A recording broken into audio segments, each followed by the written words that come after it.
I did not learn my lesson from last time. I decided to work on my truck, get stuff taken out before I get my parts. So if you don't know, this is a DEF tank. And I decided to pull it out of my truck because I wanted to just see what happens, right? Well, you guys know, even if you have a tune on your truck, it does turn off all the EGR, DPF, all that crap. All that stuff pretty much gets turned off. However, for the GMC side of the house, I can't speak for Ford and Ram because I've never done a weight loss program on those trucks. If you do still have DEF in your truck, you have to get a canvas plug. That way it can trick the system into thinking that there's something still there. Well, my canvas plug was supposed to be here end of last week, and now it's not supposed to be here till the end of this week, so it kind of sucks. So I'm a little bit behind schedule here. And now I decided, well, since it's out, let's just see what happens if I start my truck. Well, I started it up, and guess what? It threw a check engine light. I tried to clear the code, and then I cleared it again and again and again, and then I figured, oh, well, I guess, nope. The truck now knows that there's something unplugged and there's an issue. So yes, you cannot pull this tank. And they tell you this on DieselR Corp. I'm not putting this on anybody. This is my own fault. I just got excited and here we are. But yeah, this is the tank. It's a 7-gallon tank. It's really heavy, by the way. So yes, you're gonna gain some payload capacity by taking this out. You guys can see this is pretty much the injector line, I believe. So this squirts into the exhaust. You can kind of see some of the residue on the end of that guy, all that crystallization. And this is the plug here. Nuts and bolts, everything I took out. And this is the skid plate. So basically the tank just basically sits right on top of there. Let me just show you really quickly how it looks. So this is basically what it looks like. It sits on top of that skid plate like so. And you guys see the line that runs pretty much all the way over. And it's gonna be on top of the framing. So you're gonna need to pull and pry out these guys out of the frame. It's not too hard, but there's not a lot of space up there. And of course with wax framing, oh man, I hate wax framing again. I used to tell you guys I actually learned to like it, but when you work on your truck, you start to hate it again. So it pretty much needs to be unbolted out of the frame on this side. So let me show you really quickly what I'm talking about here. So one of the holes right here, and then the second one is right up top.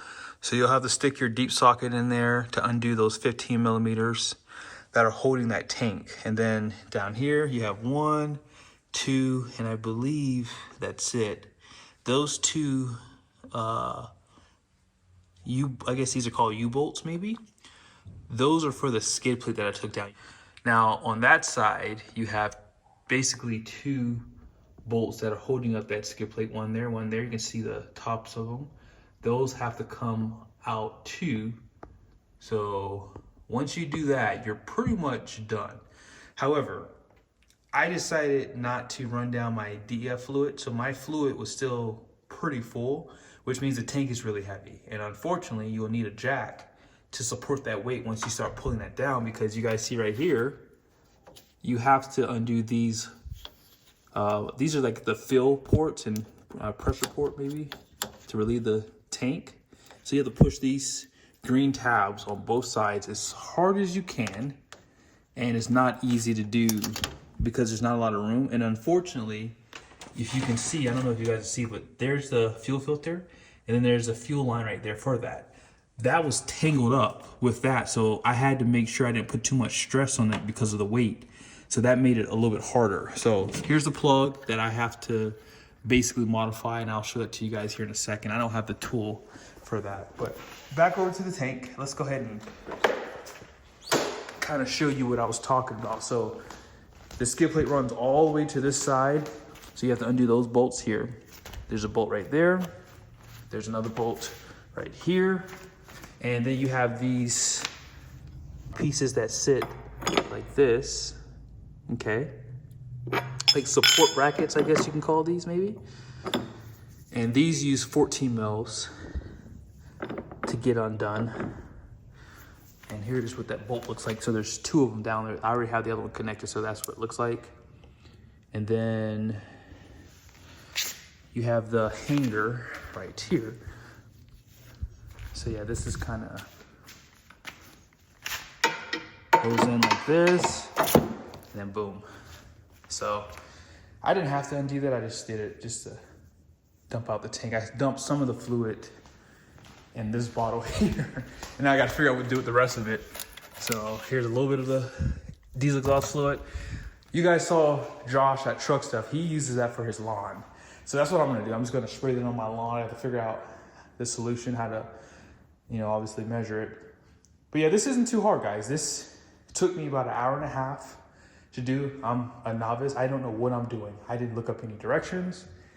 I just wanted this crap out of my truck because, as you guys know, this is probably about 100 pounds, give or take, with the skid plate, fluid, tank, everything. Probably about 100 pounds in that ballpark. If not 100, very close to it.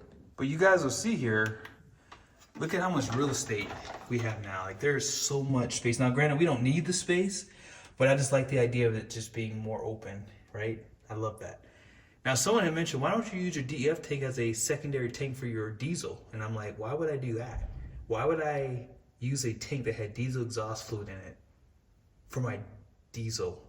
Now, I could buy a new tank and do that, but even still, I don't even know where to begin to make that even work. So for me personally, I'm good. I'd rather just get a Titan tank or something like that. And someone actually asked that question too. Why don't you get a Titan tank? That way you can go longer. And I don't really need a larger tank because honestly, like, we as a family don't like to drive more than like 2 or 3 hours. So we're going to stop regardless and I can just get fuel. But I get it. If I was doing hot shot and I had a bladder inside the truck, I would 100% get that Titan. It's like a 56-gallon tank, something like that. It might even be a little bit more than that. But let's go online really quickly. I want to show you guys that canvas plug really quickly. And as I said, you're going to have to modify this plug, unfortunately, right now because there's really no canvas plug that works. Basically plug and play. So there's just a little bit of modification that we'll have to do, but I want to show you guys the plug. Now, if you're new to my channel, I did get everything done through DieselR Corp. They pretty much have an all-in-one kit that gives you everything that you need. And I have a promo code down below if you would like to get a little bit more money off some of their great products. I did use the RTD4, and here's some of the tune files. They just added a few more. So now they have the level 2 at 35 horsepower, 70, 125 is what I'm running right now. And they also have a level 5 at 180 horsepower. You can get the level 1 through 5 multi-pack, and then they have the stock horsepower level right there too. So what I wanted to show you guys is that plug. So if you go to this truck and go to cables and switches, they did just add this onto their website. So now you can take out your DEF tank and not have to worry about a check engine light. But you do have to do some modifications to the tabs on your factory plug. I'm not sure why they couldn't just redesign the plug, but for whatever reason, you just have to modify this. It's not a big deal. And then it should seat properly, which you guys will see here in a second. Let's go ahead and discuss removing the rest of the stuff from my DEF tank. We're making progress. You guys see, we got the door off. It's actually not that hard. I have my buddy Brian at the GMC store walking through what to do. So there's clips at the top and bottom of the fuel door. Once you unlatch those and push out, you'll pretty much be able to come up at the very top here and start, you know, undoing this like rubber piece around these nozzles, basically, if that's what you want to call them. And then from there, all you gotta do is just undo these bolts. I don't know what size. I think he said these are 10 mils. I can't remember now. And now we're pretty much good to go. But I'm gonna go ahead and clean all this up, clean this guy up, see while it's out, and then throw everything back in there. And there she is, all out. That is just a good feeling. And you guys see, I put the bolts back in there. Now I gotta show you something real quickly. Very possibly, I might have been having issues with this really soon. Look at this. That all came from that side. Now remember, I just took the stuff out. That was all connected. And you see all these crystals coming out of here? This right here will absolutely damage a DEF system, which is not covered under your warranty. Look what finally showed up in the mail. Finally, golly, this thing took forever to get here, but I did buy it at the end of the year too, so there's that. Now it goes in like this, and it's supposed to slide right in, but as you guys saw online, we have to trim down these little tabs here. Now, I do have, actually, is it over here? I do have this guy here. I literally was getting down here and saw this. You could use something like this. This would take longer, but look, Josh at Truck Stuff told me to use this guy. He said this should work, and he says you may have to use a razor to kind of get some of the burr off of it once it's done. So let's go ahead and start doing it. I don't have enough cord basically to pull it down, so I'm not gonna be able to get this on camera. So just know that you have to sand it down with something like this, or you can use a manual tool like that over there, and then it should plug right in. And then we'll see if that fixes the check engine light. So you guys see here, about 5 minutes in, I got these pretty much all the way filed down, which is really nice. Now, I did test fit the plug on this side. It was catching. So I'm gonna file this down a little bit more and then we'll be done. So if you ever take that plug out, you wanna make sure that there's no resistance, because once dirt gets in there, it's just even harder to get out. So figure if you're doing this job from start to finish, if I had my plug and I took out 2 hours of my day, this would probably take me an hour and a half. And I think that the hardest part for me was just getting these guys undone from here. Like, this was the hardest part of the uninstalling of this tank, because there's not a lot of room and you have to lodge your hand up in there to undo them. And because my tank was full, I had a jack right over there on the side of me. So it was just not easy to do. Now, here's what I'll tell you. A lot of you guys ask me about cost and how easy it is to do weight loss program. Make sure you check your laws and regulations in your area. But here's what I'll tell you. If I had to do this all over again, I'm getting a Cummins. I'm sorry, I'm getting a Cummins. If I ever do this again, just know that my surprise truck of the future will be a Cummins, because this was not easy. And I don't think I will ever do it again on the GMC. It was just too much work. And I want to say it took us 5 days. The first day we worked about 8 hours, and then after that, the rest of the days were like 3-hour work days. It was a lot of work, and not including today. It's not easy, guys, I'm telling you. It just, if anything can go wrong, it will. And I'm telling you, Duramax is no joke. I'm definitely probably going with a Cummins in the future if I ever have to do this again.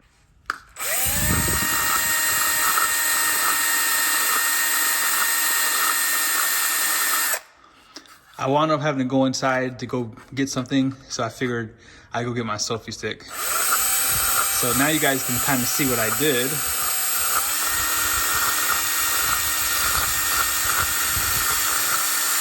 Yeah, that's like perfect. Look at that. Yeah, they're down to just the bare now. That is perfect. Now we can just put that plug on. Let's grab it real quickly while I'm down here. You can use dielectric grease if you want, but I'm not going to. I don't think I need to. This plug is pretty nice. I don't think that it's gonna really have any issues with condensation or anything like that, but there it is. Perfect. Now, if I need to take it off again, that slides, and then you have to come from this side, and then boom. Make sure it's not catching on anything. See, I feel like it's catching something on this side. I might need to sand down. I'm not going to. You know, I'll leave it alone. It's just catching on something on that side, but it's okay. Done. And then it just pops in. I kind of want to turn it this way. Oh, I can't. It's okay. Yeah, this plug goes in right there. Right there. And it's done. That was too easy. One last thing. You got to make sure you touch up your frame, because you're going to scrape off some of that wax coating. So just go ahead and get this 2-in-1 Rush Reform. It's actually down below in the description under my Amazon store. And this is what it looks like now.